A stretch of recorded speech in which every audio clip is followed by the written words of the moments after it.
साथियों नमस्कार। एक बार फिर से स्वागत मीमांसा क्लासेस के ऑनलाइन प्लेटफॉर्म पर। और आज जिस बिंदु पर हम चर्चा करने वाले हैं हमारी क्लास में वो है चुनाव आयोग। चुनाव आयोग केंद्र के स्तर पर एक केंद्र चुनाव आयोग या केंद्रीय निर्वाचन आयोग होता है। इसी प्रकार राज्य के स्तर पर एक राज्य निर्वाचन आयोग या राज्य चुनाव आयोग होता है। तो आज की क्लास में हम केंद्रीय चुनाव आयोग साथ ही साथ राज्य के जो चुनाव आयोग हैं उनके बारे में बात करेंगे।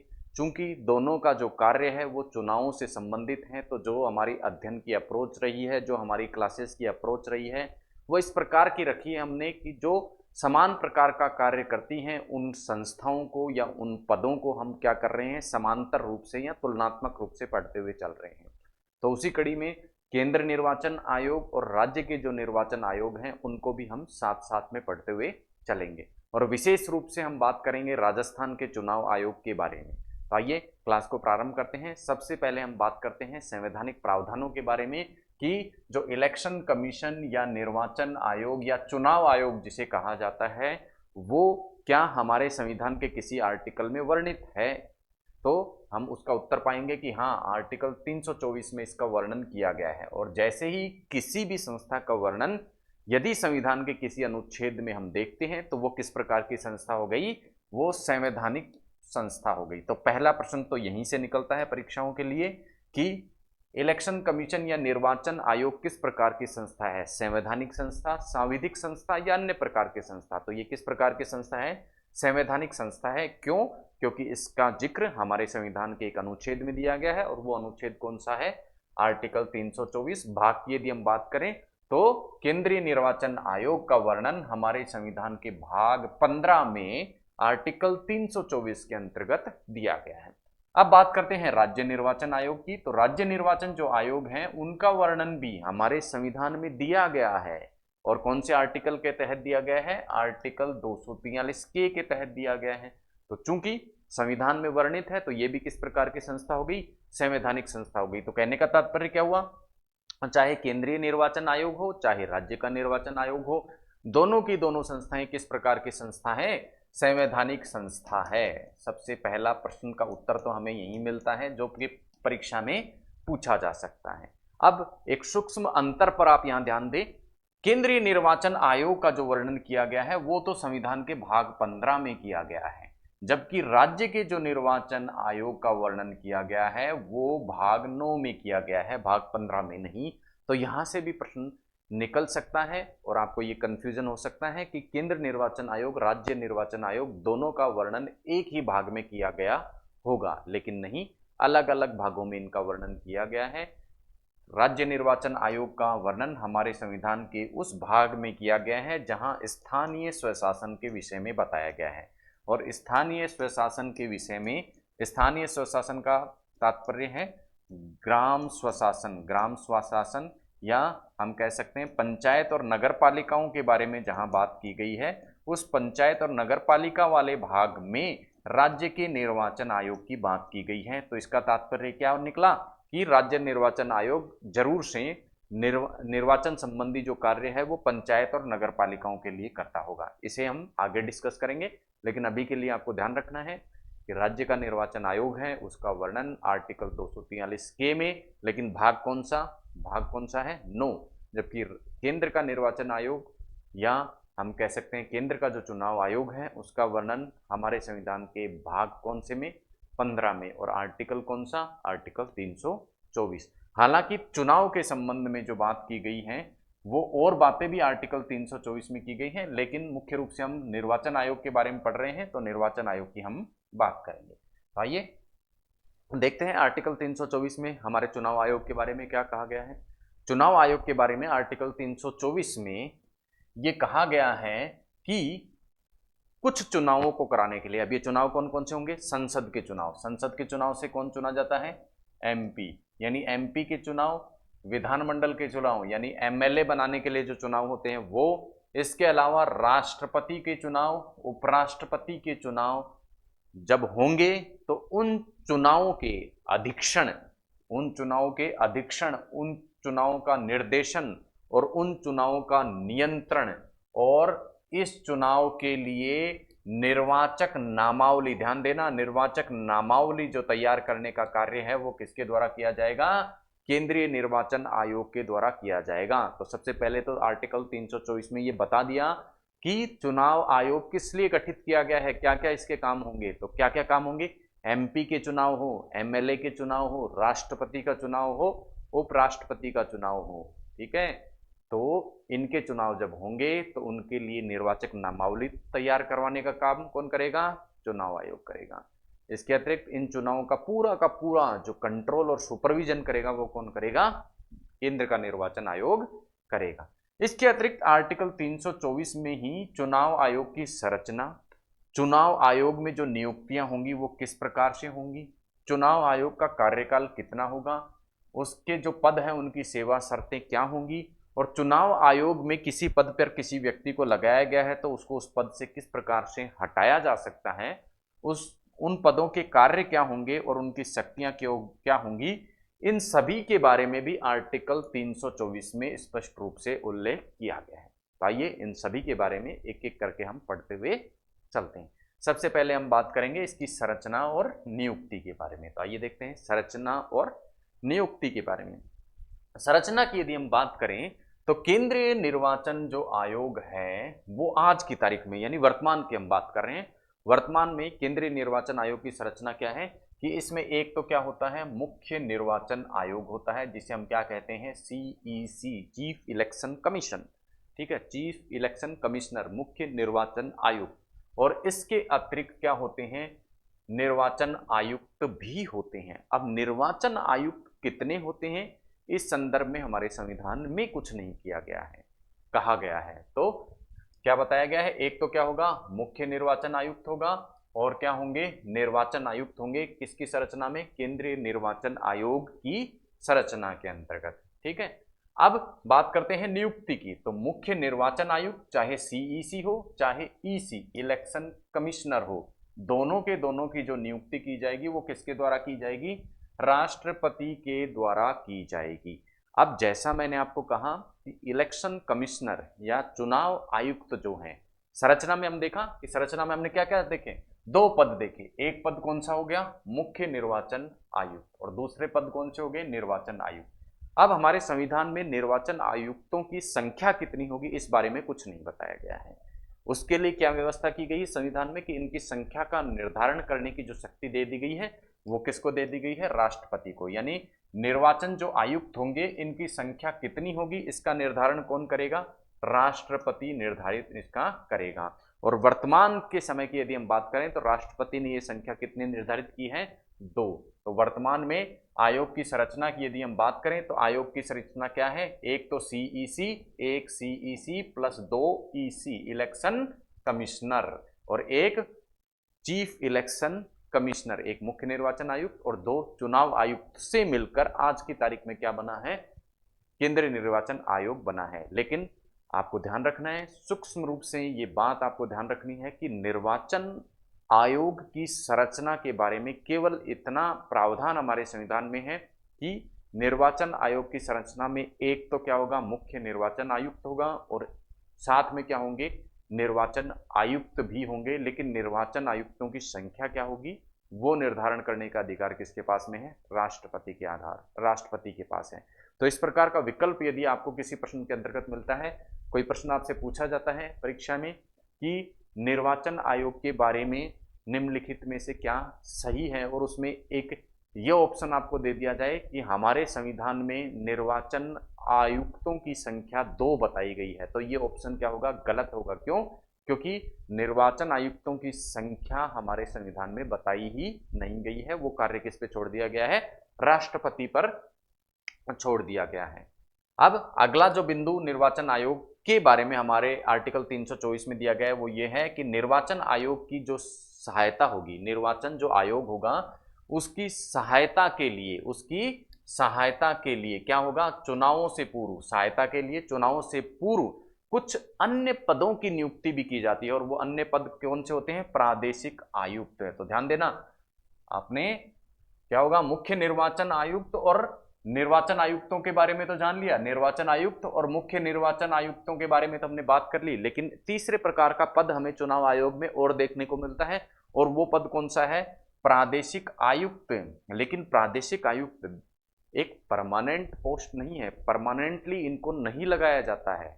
जैसे हमने देखा चुनाव आयुक्त और चीफ इलेक्शन कमिश्नर, मुख्य निर्वाचन आयुक्त क्या है, सदैव अपने पद पर रहते हैं। ऐसा नहीं कि किसी विशिष्ट समय पर इनको क्या किया जाता है, नियुक्त किया जाता है। लेकिन प्रादेशिक आयुक्त जो हैं वो विशिष्ट समय पर नियुक्त किए जाते हैं, और वो विशिष्ट समय कौन सा होता है? चुनावों से पूर्व, यानी जब भी चुनाव होंगे उन चुनावों से पहले राष्ट्रपति निर्वाचन आयोग को सहायता प्रदान करने के लिए कुछ पदों पर नियुक्ति करता है, और वो पद कौन से होते हैं? प्रादेशिक आयुक्त। और नियुक्ति किसके द्वारा की जाती है? राष्ट्रपति। तो ध्यान रखना आपको, चाहे चुनाव आयुक्त हो, चाहे मुख्य चुनाव आयुक्त हो, और चाहे प्रादेशिक चुनाव आयुक्त हो, सभी की नियुक्ति किसके द्वारा की जाएगी? राष्ट्रपति की। अंतर क्या है?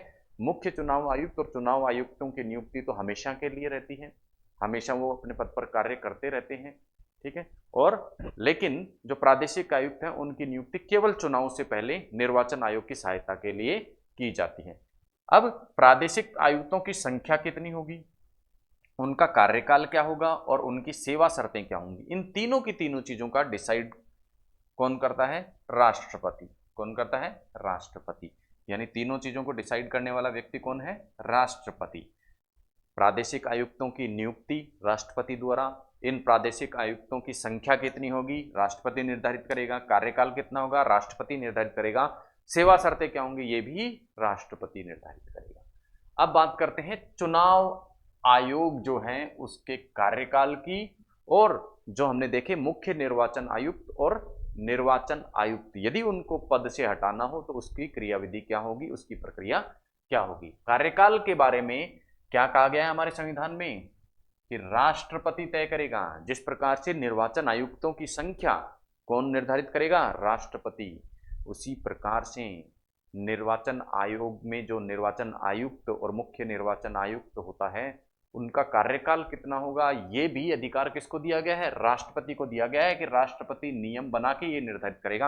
और राष्ट्रपति ने इस संदर्भ में नियम बनाया, और नियम बना के क्या निर्धारित किया? या तो कोई व्यक्ति का चुनाव आयोग में कार्यकाल कितना रहेगा, 6 वर्ष, या फिर उससे पहले 6 वर्ष से पहले यदि वो 65 वर्ष का, यानी अधिकतम 65 वर्ष या 6 वर्ष क्या हो रहेगा, उसका चुनाव आयोग में कार्यकाल रहेगा।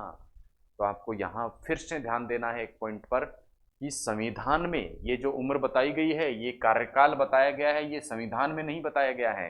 तो इस प्रकार का प्रश्न आपसे पूछा जाता है कि निर्वाचन आयोग के संबंध में निम्नलिखित में से कौन सा कथन सत्य है, और उस कथन में ये दे दिया जाए कि संविधान के अनुसार जो एज है, जो कार्यकाल है किसका, निर्वाचन आयुक्त का, वो कितना निर्धारित किया गया है, 6 वर्ष और 65 वर्ष। तो ये संविधान में निर्धारित नहीं किया गया, ये किसके द्वारा निर्धारित किया गया है, राष्ट्रपति द्वारा निर्धारित किया गया है। तो ऐसे छोटे छोटे जो बिंदु हैं आपको ध्यान रखने हैं, क्योंकि परीक्षा में जो प्रश्न पूछे जाते हैं यहीं से पूछे जाते हैं, जहां जहां कंफ्यूजन वाली स्थिति बनती है वहीं से प्रश्न पूछे जाते हैं। उसके बाद हम बात करते हैं, यदि निर्वाचन आयोग के जो निर्वाचन आयुक्त और मुख्य निर्वाचन आयुक्त हैं उनको पद से यदि हटाना है तो किस प्रकार की प्रक्रिया से हटाया जाता है। बात करें मुख्य निर्वाचन आयुक्त की कि मुख्य निर्वाचन आयुक्त को किस प्रकार से पद से हटाया जाता है, तो ध्यान देना, मुख्य निर्वाचन आयुक्त को अपने पद से उसी प्रकार हटाया जाएगा जैसे सुप्रीम कोर्ट जज को हटाया जाता है। और सुप्रीम कोर्ट जज को हटाने की जो प्रक्रिया है, जब हमने सुप्रीम कोर्ट के बारे में बात की थी उस क्लास में हमने अच्छे से देखा था कि किस प्रकार से सुप्रीम कोर्ट के जज को हटाया जाता है। यदि आपने वो क्लास नहीं देखी है तो वहां जाकर आप देख सकते हैं कि किस प्रकार से सुप्रीम कोर्ट के जज को हटाया जाता है। सेम वैसी की वैसी प्रोसीजर के द्वारा ही क्या किया जाएगा, मुख्य निर्वाचन आयुक्त को भी अपने पद से हटाया जाएगा। और ये हटाने का जो कार्य किया जाएगा वो किसके द्वारा किया जाएगा, जिसने इसको नियुक्ति दी है, अर्थात राष्ट्रपति के द्वारा ही। अब दूसरे प्रकार के जो लोग काम करते हैं चुनाव आयोग में वो होते हैं मुख्य निर्वाचन आयुक्त के अलावा एक तो निर्वाचन आयुक्त और दूसरे, जैसा मैंने आपको बताया, प्रादेशिक निर्वाचन आयुक्त। इनको यदि पद से हटाना हो तो इनको पद से हटाने की प्रक्रिया भी वही रहेगी, सेम जैसे सुप्रीम कोर्ट जज को अपने पद से हटाते हैं उसी प्रकार से इनको अपने पद से हटाया जाएगा। लेकिन एक चीज यहां पर जुड़ जाएगी, जुड़ क्या जाएगी, कि जब इनको हटाना होगा तो सुप्रीम कोर्ट के जज को हटाने की प्रक्रिया तो अपनानी ही होगी, साथ में जो मुख्य निर्वाचन आयुक्त है उस मुख्य निर्वाचन आयुक्त या चीफ इलेक्शन कमीशन की सिफारिश भी लेनी होगी इनको अपने पद से हटाने के लिए। तो हम बात कर चुके हैं निर्वाचन आयोग की नियुक्ति के बारे में, उसके संरचना के बारे में, कार्यकाल के बारे में और उनको किस प्रकार से पद से हटाया जाएगा इसके बारे में। अब हम बात करते हैं सेवा शर्तों के बारे में कि सेवा शर्तें क्या क्या हैं। देखिए दो बिंदु हैं, सेवा शर्तें अलग हैं और शक्ति अलग है। निर्वाचन आयोग की सेवा शक्ति अलग बात है और निर्वाचन आयोग की शक्तियां अलग बात हैं। तो पहले हम बात करेंगे सेवा शर्तों के बारे में। तो सेवा शर्तें जो हैं वो संविधान में निर्धारित नहीं की गई हैं चुनाव आयोग की, किस पर छोड़ा गया है, वो भी राष्ट्रपति पर छोड़ा गया है। लेकिन संविधान में एक बात स्पष्ट रूप से कह दी गई है कि राष्ट्रपति द्वारा जो सेवा शर्तें निर्धारित कर दी जाएंगी उन सेवा शर्तों में आगे भविष्य में उनके कार्यकाल के दौरान जितना कार्यकाल रहेगा चुनाव आयोग में, चुनाव आयुक्तों का, उनमें किसी प्रकार का अलाभकारी परिवर्तन नहीं किया जाएगा। तो सेवा शर्तों को बनाने का जिम्मा किस पे छोड़ा गया है, राष्ट्रपति पर। लेकिन एक बात स्पष्ट रूप से लिख दी गई कि जो सेवा शर्तें राष्ट्रपति ने बना दी उनमें अलाभकारी परिवर्तन उनके कार्यकाल के दौरान नहीं किया जाएगा। अब हम बात करते हैं शक्ति और कार्यों के बारे में कि क्या क्या शक्तियां प्राप्त हैं किसको, निर्वाचन आयोग को, और इसको किस किस प्रकार के कार्य करने होते हैं। तो आइए देखते हैं शक्ति और कार्यों के बारे में। सबसे पहले बात तो जो शक्ति और कार्य हैं वो जैसा हमने देखा था बाकी की चीजें जैसे सेवा शर्तें निर्धारित करने का कार्य, तो यहाँ बड़े गौर से ध्यान दें कि सेवा शर्तें निर्धारित करने का कार्य किसकी, इलेक्शन कमीशन और चीफ इलेक्शन कमीशन की जो सेवा शर्तें हैं वो निर्धारित करने का कार्य। पहला सेवा शर्तें, दूसरा कार्यकाल, क्या निर्धारित करने का, कार्यकाल निर्धारित करने का, तीसरा जो ईसी हैं इलेक्शन कमिश्नर्स हैं उनकी संख्या निर्धारित करने का कार्य। ये तीनों के तीनों कार्य हमारे संविधान के अंतर्गत किसको प्रदान किए गए हैं, राष्ट्रपति को प्रदान किए गए हैं कि राष्ट्रपति इनके लिए निर्धारित करेगा। लेकिन ध्यान दें कि शक्ति और कार्य, जो शक्ति और कार्य इलेक्शन कमीशन की शक्ति और इलेक्शन कमीशन के जो कार्य होंगे वो क्या होंगे उसको निर्धारित करने का अधिकार हमारे संविधान द्वारा किसको दिया गया है, संसद को दिया गया है। तो चुनाव आयोग की सेवा शर्तें, उसका कार्यकाल और उसमें चुनाव आयुक्तों की संख्या तो किसके द्वारा निर्धारित की जाएगी, राष्ट्रपति के द्वारा। जबकि चुनाव आयोग की शक्ति क्या होगी और चुनाव आयोग के कार्य क्या होंगे इसका निर्धारण किसके द्वारा किया जाएगा, संसद के द्वारा किया जाएगा। और संसद ने ये निर्धारित किया है कि चुनाव आयोग के कुछ कार्य कैसे होंगे, प्रशासनिक होंगे, कुछ कार्य सलाहकारी होंगे और कुछ कार्य क्या होंगे, अर्धन्यायिक प्रकार के होंगे। और कौन कौन से कार्य होंगे उसको भी संसद ने डिफाइन किया, उसको भी बताया है और कहा है कि जब भी विधानसभा और लोकसभा के जो निर्वाचन होंगे तो उनके लिए निर्वाचन क्षेत्र को निर्धारित करने का, जैसे आप देखते हैं ना ये जयपुर ग्रामीण की लोकसभा सीट है, ये यहाँ की लोकसभा सीट है, ये उदयपुर की लोकसभा सीट है, ये बीकानेर की लोकसभा सीट है, या ये उत्तर प्रदेश में बरेली की क्या है लोकसभा की सीट है। तो ये लोकसभा की सीटें और विधानसभा की सीटों किस क्षेत्र में फैली होंगी, कितना इनका क्षेत्र होगा उसका निर्धारण किसके द्वारा किया जाएगा, सबसे पहली चीज तो निर्वाचन आयोग के द्वारा तय करा जाएगा। दूसरा जब भी वोटिंग होगी, जब भी मतदान होगा, चुनाव होगा तो चुनाव किसके द्वारा होता है, मतदाताओं के द्वारा। तो इन मतदाताओं की एक सूची तैयार की जाती है जिसे निर्वाचक नामावली कहा जाता है। इस निर्वाचक नामावली को तैयार करना और यदि इसमें किसी प्रकार का संशोधन करना है तो वो संशोधन करने का कार्य भी किसके द्वारा किया जाता है, चुनाव आयोग के द्वारा ही किया जाता है। कौन से चुनाव आयोग द्वारा, केंद्रीय चुनाव आयोग द्वारा। केंद्रीय चुनाव आयोग की हम बात कर रहे हैं, राज्य चुनाव आयोग का भी हमने जिक्र नहीं किया है।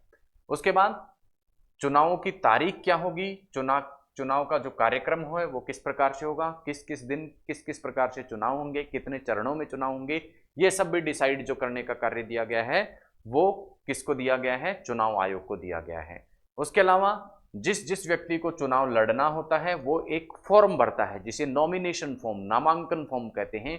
तो उस नामांकन फॉर्म की जांच करना और उसकी छटनी करने का कार्य भी किसके पास है, निर्वाचन आयोग के पास। इसके अलावा राजनीतिक जो दल होते हैं उनको मान्यता प्रदान करना, आपने सुना होगा कि कुछ राजनीतिक दलों को राष्ट्रीय राजनीतिक दल, कुछ को राज्य राजनीतिक दल और कुछ को किस प्रकार की संज्ञा दी गई है, अन्य दलों की संज्ञा दी गई है। तो वे दल क्या होते हैं, उनको मान्यता किस प्रकार दी जाएगी और उनको कौन सा चुनाव चिन्ह प्रदान करा जाएगा, ये भी कौन निर्धारित करता है, चुनाव आयोग के नियंत्रण में होता है। इसके अलावा जैसे ही चुनाव कार्यक्रम की घोषणा होती है तब क्या लग जाती है, आचार संहिता लग जाती है। तो आचार संहिता लगने के बाद उस आचार संहिता का पालन करवाने का जो दायित्व है वो भी किसके पास में होता है, चुनाव आयोग के पास में होता है।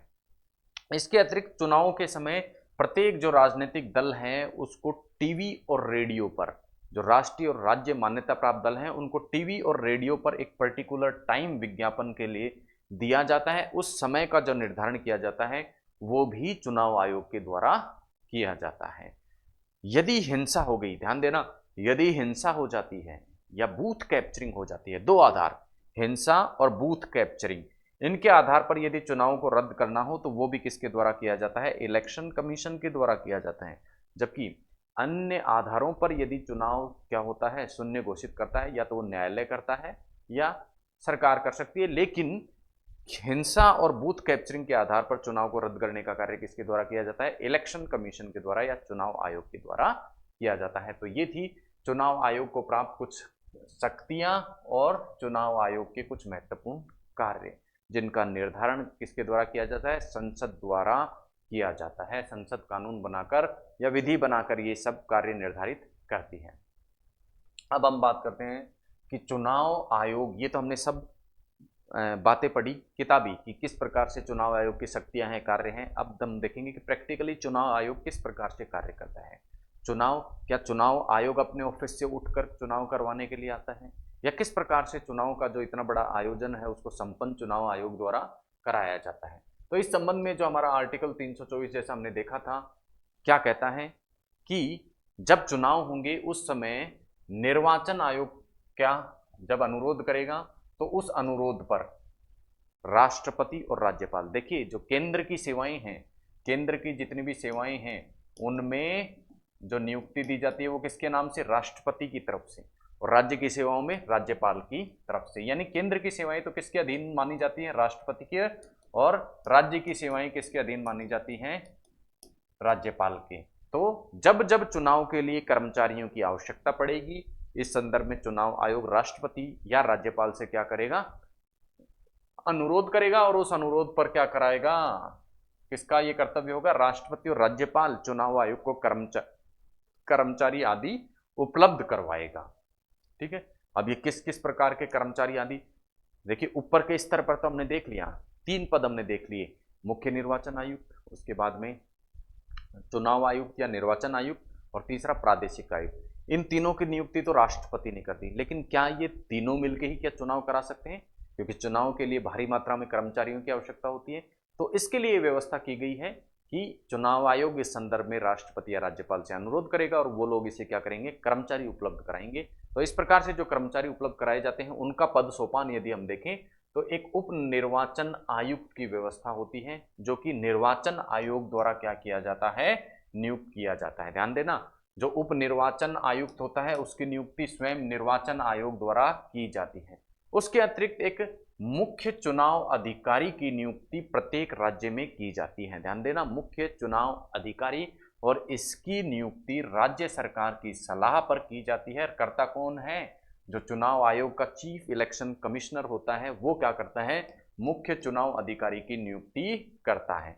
इसके अतिरिक्त जिला निर्वाचन अधिकारी, डिस्ट्रिक्ट इलेक्शन ऑफिसर, वो ये एक पदेन पद है। पदेन का तात्पर्य है जिस डिस्ट्रिक्ट का जो कलेक्टर होता है, प्रत्येक डिस्ट्रिक्ट का जो कलेक्टर होता है वही क्या होता है, जिला के निर्वाचन अधिकारी के रूप में भी कार्य करता है। इसी प्रकार जिला निर्वाचन अधिकारी के नीचे ईआरओ कार्य करते हैं। ईआरओ का तात्पर्य है इलेक्टोरल रजिस्ट्रेशन ऑफिस, जो कि क्या काम करता है, निर्वाचक नामावली, चुनावों के लिए मतदाताओं की जो नामावली है उसको तैयार करने और उसमें संशोधन का कार्य करता है।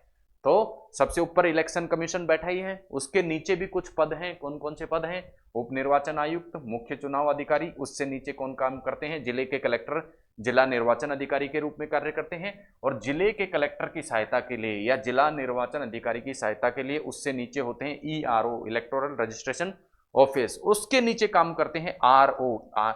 ठीक है, आरओ के नीचे कौन कार्य करते हैं? आरओ, जिसे रिटर्निंग ऑफिसर कहा जाता है। वो एक निर्वाचन क्षेत्र के लिए, जैसे जयपुर में यदि हम बात करें, फॉर एग्जांपल जयपुर का ले, जयपुर में एक आमेर विधानसभा क्षेत्र है मान लो, तो उस आमेर विधानसभा क्षेत्र के लिए एक आरओ होगा। इसी प्रकार अन्य सांगानेर विधानसभा क्षेत्र है, उसके लिए क्या होगा? एक आरओ होगा। इसी प्रकार प्रत्येक निर्वाचन क्षेत्र के लिए एक आरओ या रिटर्निंग ऑफिसर होता है, किसके नीचे? कलेक्टर के नीचे। और इसकी नियुक्ति, ध्यान देना, इसकी नियुक्ति कलेक्टर द्वारा की जाती है। आरओ की जो नियुक्ति होती है वो किसके द्वारा की जाती है? कलेक्टर के द्वारा की जाती है। उसके बाद अंतिम रूप से चुनाव को संपन्न कराने के लिए बूथ स्तर पर, जहां पर चुनाव होना है, उस बूथ स्तर पर भी एक अधिकारी होता है, जिसे पीठासीन अधिकारी के नाम से जाना जाता है। शॉर्ट में इसे क्या कह देते हैं? प्रेसाइडिंग ऑफिसर, पीओ कह दिया जाता है। और ये बूथ लेवल पर कार्य करता है। और आप में से यदि कोई सरकारी कर्मचारी होगा तो उसने देखा होगा, जब चुनाव ड्यूटी आती है किसी भी व्यक्ति की,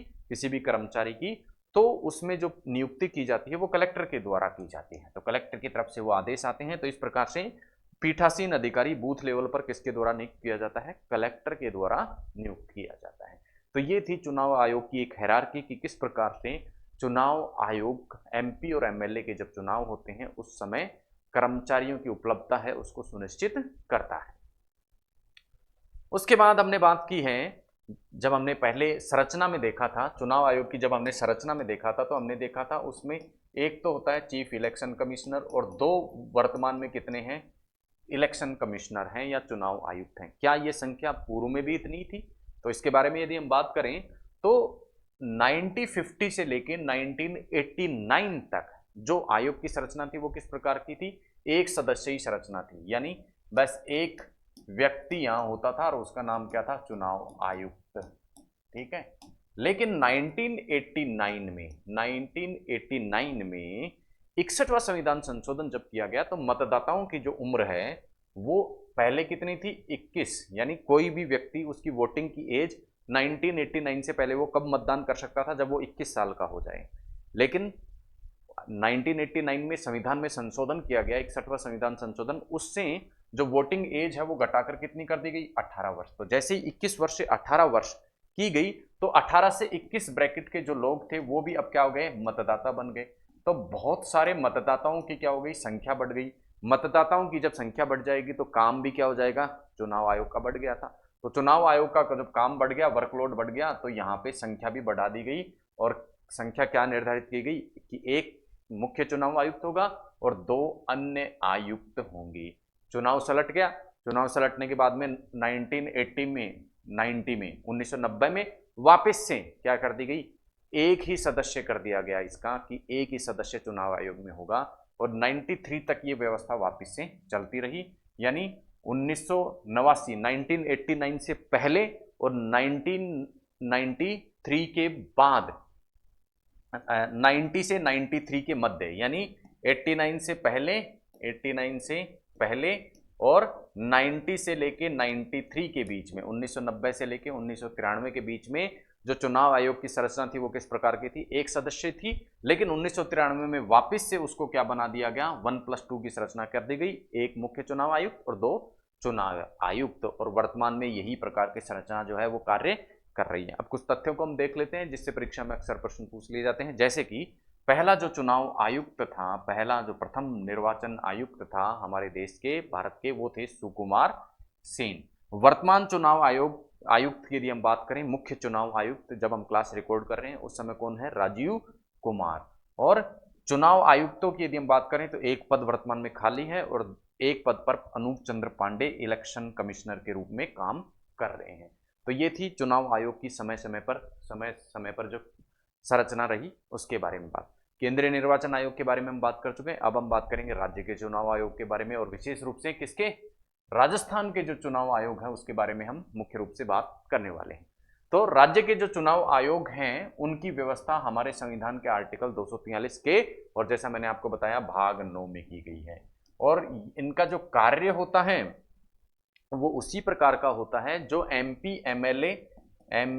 एमएलए और प्रेसिडेंट और वाइस प्रेसिडेंट का जो चुनाव होता है उसमें जो कार्य केंद्रीय निर्वाचन आयोग करता है वही कार्य जब चुनाव किसके होते हैं, पंचायत और नगर पालिका के। जब पंचायत और नगर पालिका के चुनाव होंगे तो पंचायत और नगर पालिका के चुनाव में केंद्रीय निर्वाचन आयोग के जो कार्य होते हैं वही कार्य कौन करता है, राज्य का निर्वाचन आयोग करता है। अर्थात जब पंचायत और नगर पालिकाओं के चुनाव होंगे तो उस चुनाव का अधीक्षण करना, उस चुनाव का नियंत्रण करना, उसको निर्देशित करना और उस चुनाव के लिए निर्वाचक नामावली यानी मतदाताओं की सूची तैयार कराने का जो कार्य है वो किसके द्वारा किया जाएगा, राज्य चुनाव आयोग के द्वारा किया जाएगा।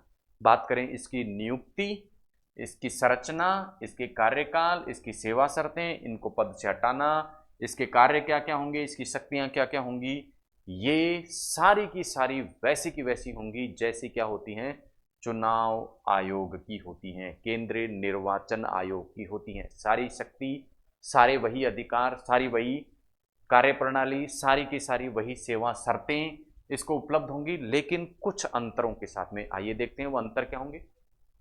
सबसे पहले हमने देखा था कि केंद्रीय निर्वाचन आयोग के संदर्भ में नियुक्ति करने का जो कार्य किया जाता है, केंद्र निर्वाचन आयोग में जहां राष्ट्रपति कर रहा था और राज्य चुनाव आयोग के संदर्भ में ये जो नियुक्ति है वो कौन करेगा, राज्यपाल करेगा। पहला अंतर ये।